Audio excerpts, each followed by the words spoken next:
একজন মাত্র নবী বাবা সারা দুনিয়ায় এসেছেন, তার কোনো বাবা ছিল না।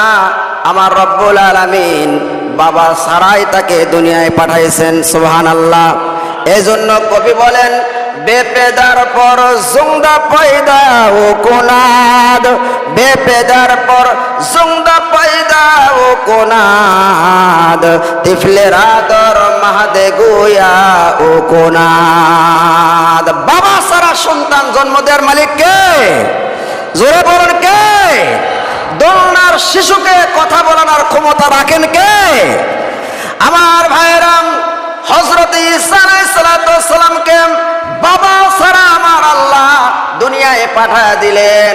আর আদম আলাইহিস সালাম এবং মা হাওয়াকে বাবা মা দুজন ছাড়া এই দুনিয়ায়